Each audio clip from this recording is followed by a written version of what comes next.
Thank you for joining us. We'll begin with an opening statement from Ole Miss head coach Chris Beard. Just congratulate Iowa State on a really good season. Obviously, both teams are a little bit outmanned. We're missing Mikkel Brown, and they're missing one of their best players. Really happy for everybody in our program, our organization, to get to this stage here, year two. It's all about the players. Matt and Brake and Jew coming back. All the guys like Barnes to my right that trusted us with a vision. It really hasn't been done recently, but telling these guys what we thought we could do at Ole Miss, they trust us enough to come. So just really excited about the players. All my thoughts right now are on those guys. We came here to win a 4-team tournament, so two down. It takes 6 to win the whole thing. So just told the guys to enjoy this for about a half a day, and then we'll get back to work tomorrow. We're excited about our next opportunity in the Sweet 16. The basketball game, it's really important to us to try to take care of the ball. Iowa State's one of the best teams in the country on forcing turnovers, 16, 17 a game on average. Our thing is to try to take care of the ball. It was a scary start for us. We had 3 turnovers in the first 4 minutes, but then to play the rest of the game, about 38 minutes of basketball with only 5 turnovers, that was really the difference in the game from our perspective. So, again, really proud of everybody in our organization. We're looking forward to competing next weekend. Thank you, Coach. Questions for the Ole Miss student-athletes, please. For either of y'all, but Matt, I'll start with you. Chris, the other day after North Carolina, when I talked about the poise y'all had to kind of withstand that second half run, and acknowledging kind of a little slow there at the start, just what is the poise of this team to handle these moments at this time of the year? I think we can credit that to the veteran leadership that we have. We have a lot of veteran guys, a lot of seniors, a lot of guys who played a lot of college basketball. So, and then we also put an emphasis on winning time, the last few minutes of the game, just taking care of the ball, executing, whatever the coach is calling, trying to get the best shot we can.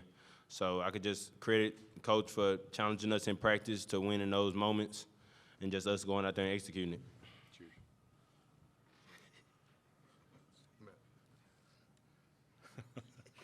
Hotty toddy.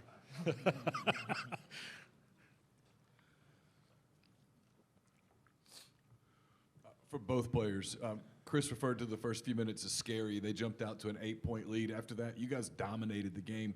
Was there something that you kind of settled into? Was it just something you guys talked about, or what do you sort of attribute that to? I think it's just, us just settling into the game. Iowa State, just wanted to turn us over, but we kind of came out a little sluggish. But once we settled in, we just, played our game, played our tempo, executed on offense, executed on defense, and then, we just had our foot on the gas from there. Just like he was saying, the big thing was we had too many turnovers the first few minutes. Our goal is to always have 8 or less turnovers, and Iowa State is the team that forced 16, 17 turnovers a game. So I feel like once you started taking care of the ball more, we was able to settle in and was able to play. Matt, you've been banged up this year. That's no secret. How meaningful is it for you to keep extending your season with this group of guys when it didn't seem like there was any thought that you'd shut anything down? Man, it means everything. Just being hurt and just being able to go out there and still be able to affect winning with this team at a high level, it means everything. I praise God just allowing me to be able to continue to play without further damaging myself. He's a dog. Adam Rittenberg with ESPN. SEC has now broken a record for most teams in the Sweet 16 with 7. Obviously, both teams out of this pod have advanced. What do you guys think about that, and how has this league kind of prepared you guys to make a run in the tournament? Like all year long, everybody was talking about how dominant the SEC was in the non-conference, and then going into the conference play, it was still dominant. Every game, every night was a tough game. So it doesn't surprise me at all, that going into March Madness that we have so many teams in the Sweet 16 because every team in that league is just so good, and the results show. It's just a dogfight every night. Day in and day out. Means 2 games a week. So just on in the tournament you have 1 day prep. Sometimes you have most of the week, just depending on when you're playing. So, just the quick turnarounds, being able to do that in the SEC play, it allows us to be able to do it here in the tournament. Steve McGargy, Associated Press. For Matthew, just started this, what gave y'all confidence going into this season that y'all could do what you've been able to do? This was something that had been really done a whole lot at Ole Miss. Looking at the guy right there. Every day he instills confidence in us, and just we all trust the work we put in, just the process day in and day out, the consistency of it. you know, never taking each day for granted, trying to maximize our 24 hours. So, you know, every day we just working and we let the work show. Mike Severson, Marquette Wire. So, question I have for you guys, both of you, Matt and David. So, this veteran group coming together throughout the course of the last couple seasons, what's one thing that stands out to both of you guys about that? I think it's everybody just buying in. You know, coming in with all these transfers into Ole Miss, and you know, a lot of guys from different areas, different colleges, different teams, and then once you get it all together, how we all just bought into our roles, to our game plan, what coach had for us, and then ultimately the results just show how once everybody buys in that we can win. Now, buying in was definitely a big thing. You know, in this world of transferring now, you know, people are transferring for their certain reasons, but I feel like everybody that came to this program, we all came to this program with one meaning, and that's to win. You know, and most of the guys haven't been to the tournament, and to be able to make a run in the tournament is something special for all of us. Thank you, student athletes. Appreciate your time very much. Questions for Coach Beard, please.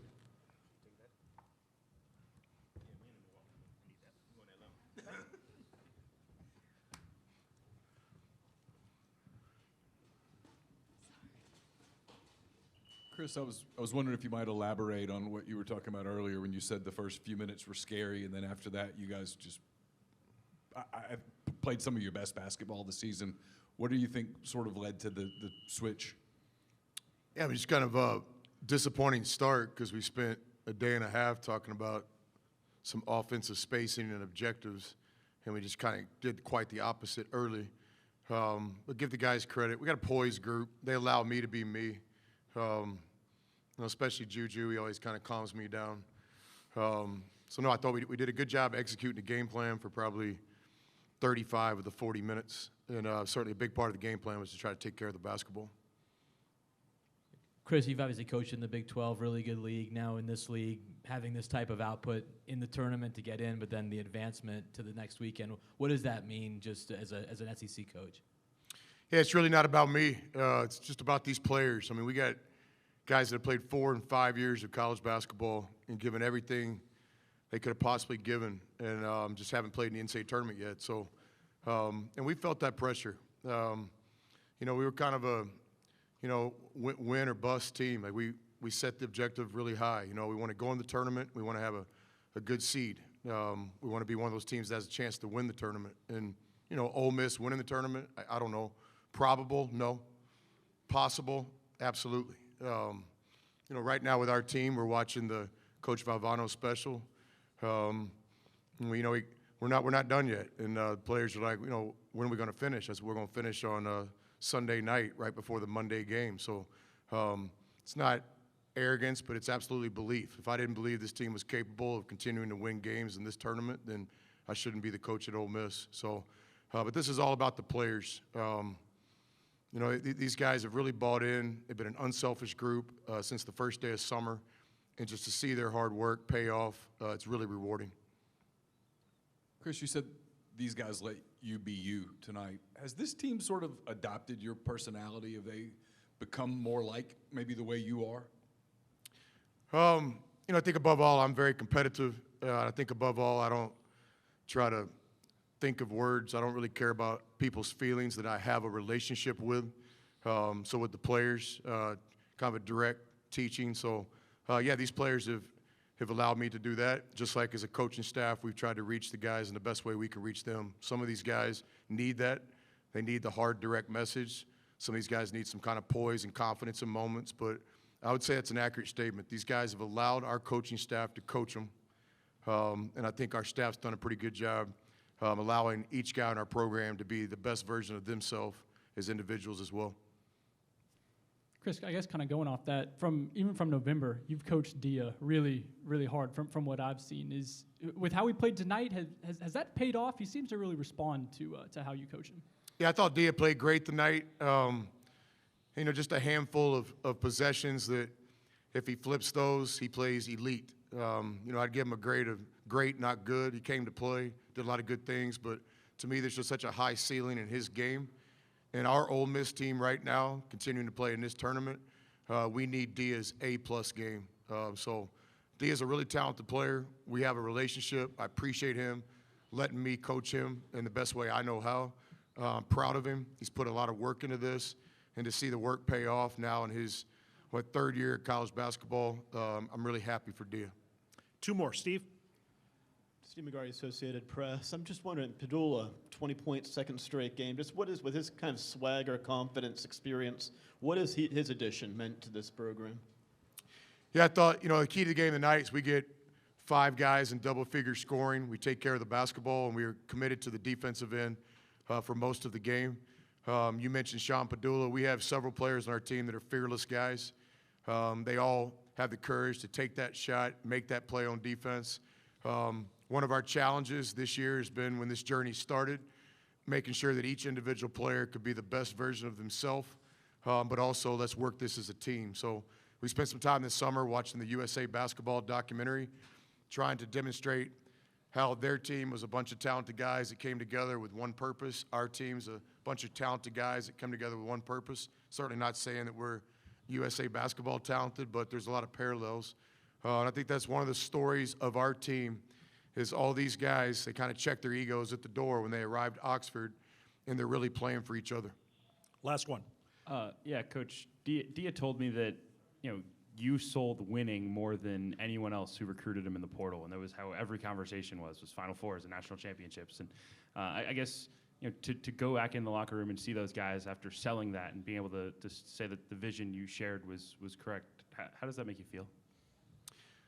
That makes me feel great, because those are the stories that will come later in life when we're having a reunion and hanging out and seeing each other as life goes on. We'll remember some of the bold statements that were made by players and coaches, and to see some of those things come to reality is cool. But I didn't shed my words with this team. The very first team meeting we had, we were talking about winning at the highest level, not making a tournament, but trying to be one of those teams that has a pathway to win a tournament. So, my thing about winning is, if there's a scoreboard, what is it, Margo? The scoreboard? If there's a scoreboard on, then you ought to try to win. So we do a lot of that in practice. Everything we do is competitive, and that's one thing I really try to get across. Especially portal recruiting really is like speed dating, and you got 5 minutes on the first phone call, 10 minutes on the first Zoom, 30 minutes on the first meeting, and you're trying to make an impression on that player. So the one thing that we talk about a lot is, hey, come to Ole Miss and help us win. And we define winning off the court, winning in the classroom, and certainly winning in the NCAA tournament. So, no, it's rewarding to see some of the things we talked about, come to reality. Coach, thank you. Congratulations. Thanks.